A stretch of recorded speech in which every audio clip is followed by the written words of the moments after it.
Welcome everyone. मैं अविनाश आप सभी का एक बार फिर से स्वागत करता हूं आपके अपने यूट्यूब चैनल अभी ITI क्लासेस में। आज हम आपके लिए लेकर आए हैं GS GK का पार्ट 19। इसके पहले 18 पार्ट डिस्कस हो चुके हैं, तो आज हम आपके लिए लेकर आए मोस्ट इम्पॉर्टेंट MCQs। ठीक है, तो शुरू करते हैं। ये हमारा पार्ट नंबर 19 है। आपका पहला प्रश्न है, भारत सरकार का सर्वोच्च साहित्यिक पुरस्कार कौन सा है? सर्वोच्च साहित्यिक पुरस्कार कौन सा है? साहित्य पुरस्कार, ललित कला पुरस्कार, दादा साहेब फाल्के पुरस्कार, ज्ञानपीठ पुरस्कार। तो देखिए, भारत सरकार का जो सर्वोच्च साहित्यिक पुरस्कार है वो आपका कौन सा है? वो आपका ज्ञानपीठ पुरस्कार है। कौन सा पुरस्कार है? ज्ञानपीठ पुरस्कार है। तो देखिए, ज्ञानपीठ पुरस्कार के बारे में हम लोग कुछ जान लेते हैं। ज्ञानपीठ पुरस्कार क्या है? मोस्ट इम्पॉर्टेंट है, एग्जाम में इससे क्वेश्चन पूछे जाते हैं। देखिए, भारत में साहित्य के लिए दिया जाने वाला सर्वोच्च साहित्यिक सम्मान क्या है? ज्ञानपीठ पुरस्कार है, जिसे कब स्थापित किया गया? ज्ञानपीठ पुरस्कार को 1961 में स्थापित किया गया। अच्छा, एक बात आती है कि इस पुरस्कार को सबसे पहले कौन पाया? ये भी परीक्षा में बहुत बार पूछा है। जी शंकर कुरूप, नाम याद रखिएगा, मोस्ट इम्पॉर्टेंट है। ठीक है, तो ज्ञानपीठ पुरस्कार कब स्थापित किया गया? 1961 में। ज्ञानपीठ पुरस्कार पाने वाले प्रथम भारतीय या प्रथम पुरुष कौन थे? तो जी शंकर कुरूप। और प्रथम महिला कौन थी ज्ञानपीठ पुरस्कार पाने वाली? तो प्रथम महिला थी आपकी आशा पूर्णा देवी। अब बात आ गई 2019 में ज्ञानपीठ पुरस्कार से किसे सम्मानित किया गया? तो 2019 का जो ज्ञानपीठ पुरस्कार मिला वो किसको मिला है? वो मलयालम के प्रसिद्ध कवि अक्कितम अच्युतन नंबूथिरी को दिया गया है। 2000 बात की जाए 2018 की, 2018 में ज्ञानपीठ पुरस्कार किसको मिला था? तो 2018 में ज्ञानपीठ पुरस्कार अमिताभ घोष को दिया गया था। 2017 की बात करें तो 2017 में कृष्णा सोबती को दिया गया था। तो इस प्रश्न से इतना याद रखना है कि भारत का सर्वोच्च साहित्यिक पुरस्कार कौन सा है? ज्ञानपीठ पुरस्कार। करेक्ट आंसर क्या है? ज्ञानपीठ पुरस्कार। इसे कब स्थापित किया गया? 1961 में। प्रथम ज्ञानपीठ पुरस्कार विजेता जी शंकर कुरूप। महिला की बात की जाए तो आशा पूर्णा देवी। 2019 में किसको मिला? तो किसको मिला? अक्कितम अच्युतन नंबूथिरी को। अब बात की जाए साहित्य पुरस्कार की, तो साहित्य पुरस्कार के प्रथम विजेता कौन थे? माखनलाल चतुर्वेदी। कौन थे? माखनलाल चतुर्वेदी। किसके लिए मिला था? हिमतरंगिणी के लिए मिला था। और ललित कला पुरस्कार की बात की जाए तो ललित कला पुरस्कार को इस बार राष्ट्रपति रामनाथ कोविंद के द्वारा 15 लोगों को प्रदान किया गया है। जबकि दादा साहेब फाल्के पुरस्कार की बात की जाए तो दादा साहेब फाल्के पुरस्कार जो होता है वो आपका फिल्म जगत का सबसे बड़ा अवार्ड होता है। तो 2019 का जो दादा साहब फाल्के पुरस्कार है वो किसे दिया गया है? वो मिला है अमिताभ बच्चन जी को। किसको मिला है? अमिताभ बच्चन जी को। और 2019 के अगर साहित्य पुरस्कार की बात की जाए तो किसको मिला है? नंद किशोर आचार्य को। किसको मिला है? नंद किशोर आचार्य को। किस कविता के लिए मिला है? छीलते हुए अपने के लिए मिला है। तो भारत का सर्वोच्च साहित्यिक पुरस्कार कौन सा है? तो आपका करेक्ट आंसर क्या हो जाएगा? ज्ञानपीठ। नेक्स्ट क्वेश्चन, किस धातु से बनाई मिश्र धातु को हवाई जहाज तथा रेल के डिब्बों में पुर्जों के काम में लिया जाता है? तांबा, लोहा, एल्युमिनियम, इनमें से कोई नहीं। तो आपका करेक्ट आंसर क्या हो जाएगा? एल्युमिनियम। ठीक है, एल्युमिनियम क्या होता है? एल्युमिनियम बहुत लाइट वेट होता है। ठीक है, बहुत हल्का होता है वेट में, इसलिए एल्युमिनियम का प्रयोग हवाई जहाज तथा रेल के डिब्बों में किया जाता है। नेक्स्ट क्वेश्चन, किस दक्षिण भारतीय राज्य में उत्तम ग्राम प्रशासन था? चेर, चालुक्य, चोल, वातापी। तो आपका करेक्ट आंसर क्या हो जाएगा? चोल। ऑप्शन नंबर क्वेश्चन, निर्मल भारत अभियान योजना का निम्नलिखित में से किससे संबंध है? गांव के विकास से, मलिन बस्तियों में सामुदायिक शौचालय से, निम्न आय समूह के लिए भवन निर्माण से। उपयुक्त में से कोई नहीं। तो देखिए, निर्मल भारत अभियान जो है वो भारत सरकार द्वारा शुरू किया गया था। कब शुरू किया गया था? 15 अगस्त 2002 में। ठीक है, निर्मल भारत जो योजना है भारत सरकार द्वारा 15 अगस्त 2002 को शुरू किया गया था। इसका उद्देश्य क्या था? इसका मुख्य जो उद्देश्य था, खुले स्थान पर मल त्याग की प्रथा को समाप्त करना।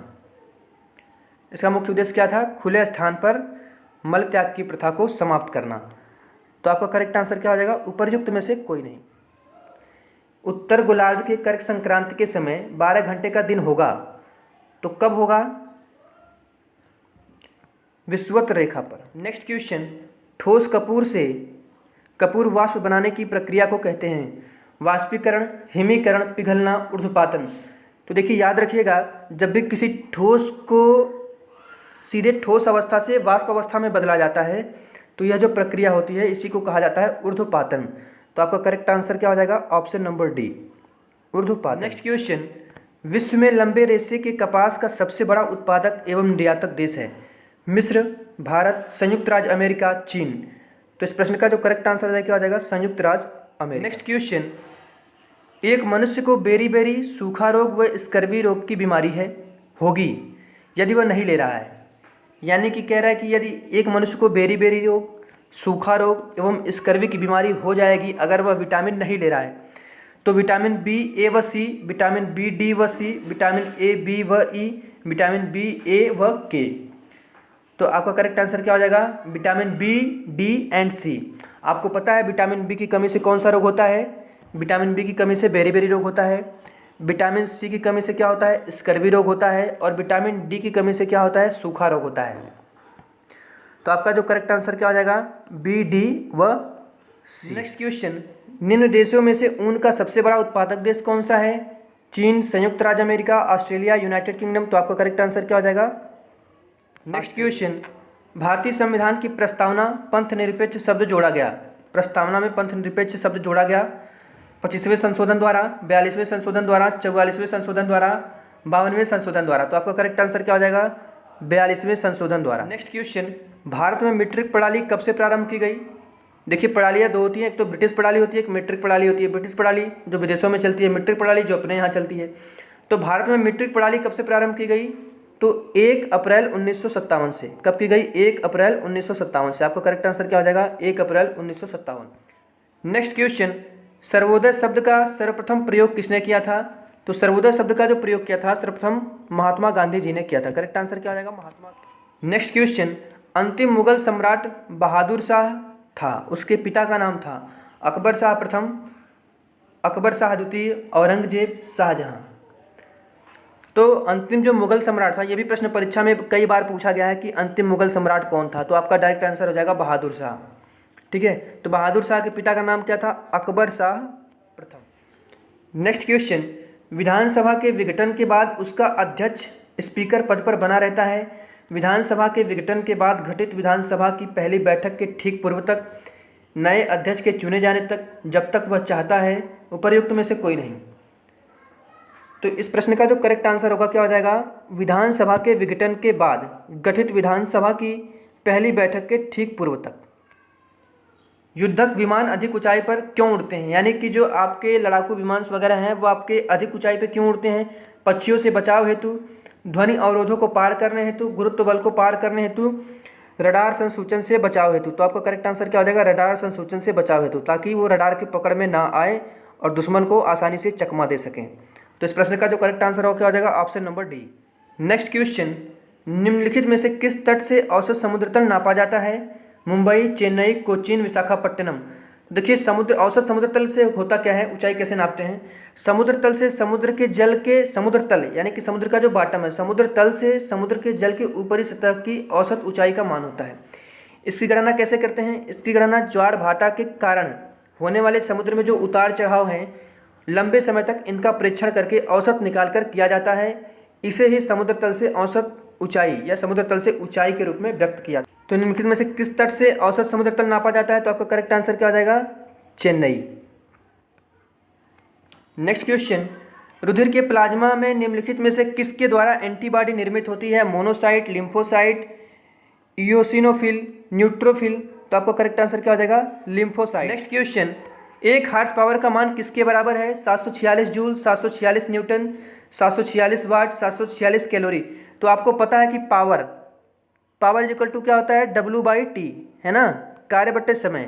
तो इसका जो मात्रक होता है वो क्या होता है? शक्ति का मात्रक आपका हमेशा वाट होता है। ठीक है, क्या होता है? वाट।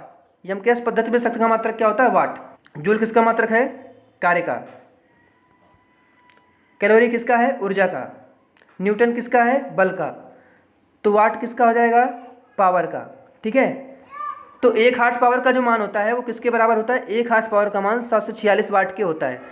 जब ब्रिटिश की बात की जाए तो 746 वाट होता है, और जब मीट्रिक की बात की जाए तो कितना होता है? 735.5 वाट के बराबर होता है। नेक्स्ट क्वेश्चन, भारत के उच्चतम न्यायालय में न्यायाधीशों की संख्या में वृद्धि करने की शक्ति किसमें निहित है? भारत के राष्ट्रपति, संसद, भारत का मुख्य न्यायमूर्ति, विधि आयोग। तो इस प्रश्न का जो करेक्ट आंसर क्या हो जाएगा? भारत की संसद को यह अधिकार होता है। नेक्स्ट क्वेश्चन, मेरा वतन पुस्तक के लेखक हैं विष्णु प्रभाकर, R.K. नारायण, कृष्णा सोबती, इनमें से कोई नहीं। तो मेरा वतन जो पुस्तक है इसके लेखक कौन है आपके? विष्णु प्रभाकर। करेक्ट आंसर क्या हो जाएगा? Option number. क्वेश्चन, बक्सा बाग परियोजना भारत के किस राज्य में स्थित है? मध्य प्रदेश, राजस्थान, असम, पश्चिम बंगाल। तो बक्सा बाग परियोजना जो है वो आपका किस राज्य में स्थित है? पश्चिम बंगाल में। करेक्ट आंसर क्या हो जाएगा? Option number. 13 ताली किस राज्य का लोक नृत्य है? 13 ताली किस राज्य का लोक नृत्य है? मध्य प्रदेश, राजस्थान, उड़ीसा, केरल। तो आपका करेक्ट आंसर क्या हो जाएगा? राजस्थान। 13 ताली जो किस राज्य का लोक नृत्य है? तो राजस्थान का लोक नृत्य क्या है? 13 ताली। क्षेत्रीय ग्रामीण बैंक की स्थापना कब हुई थी? 2 अक्टूबर 1975, 2 अक्टूबर 1977, 2 अक्टूबर 1974, 2 अक्टूबर 1950। तो क्षेत्रीय ग्रामीण बैंक की जो स्थापना हुई थी वो आपकी हुई थी 2 अक्टूबर 1975। क्वेश्चन, वह कौन सा अपराध है जिसके घटित करने का प्रयास दंडनीय है, जिसके पूर्ण होने के बाद अपराधी को दंडित नहीं किया जा सकता? हत्या, चोरी, आत्महत्या, बलात्कार। तो देखिए, आत्महत्या जो है, आत्महत्या करने का अगर आप प्रयास करते हैं तो ये क्या है? ये दंडनीय अपराध है, ठीक है। लेकिन अगर आपका अपराध सफल हो जाता है, यानी कि आप आत्महत्या कर लेते हैं, आपकी मृत्यु हो जाती है, तो आपको दंडित नहीं किया जा सकता। तो करेक्ट आंसर क्या हो जाएगा? ऑप्शन नंबर सी आपका correct answer. Next question and last question, किस भारतीय तट को जून 2018 में एशिया का पहला ब्लू फ्लैग टैग दिया गया? बात आ गई ब्लू फ्लैग टैग की। तो ब्लू फ्लैग टैग क्या है? यह प्रमाणीकरण की एक अंतर्राष्ट्रीय मान्यता है। यह उन बीच या समुद्री किनारों, बीच मतलब समुद्री किनारों को प्रदान किया जाता है जो स्वच्छता तथा पर्यावरण संबंधी कसौटियों पर खरे उतरते हैं। स्वच्छता तथा पर्यावरण संबंधी कसौटियों पर क्या करते हैं? खरे उतरते हैं। इसका संचालन डेनमार्क बेस्ड संगठन FEEE के द्वारा किया जाता है, यानी कि federation of environment education, federation of environment education के द्वारा किया जाता है। तो किस भारतीय तट को जून 2018 में एशिया का पहला ब्लू फ्लैग टैग दिया गया? तो आपका करेक्ट आंसर क्या हो जाएगा? उड़ीसा तट। आज के लिए इतना ही, फिर हाजिर होंगे नए वीडियो के साथ। जय हिंद।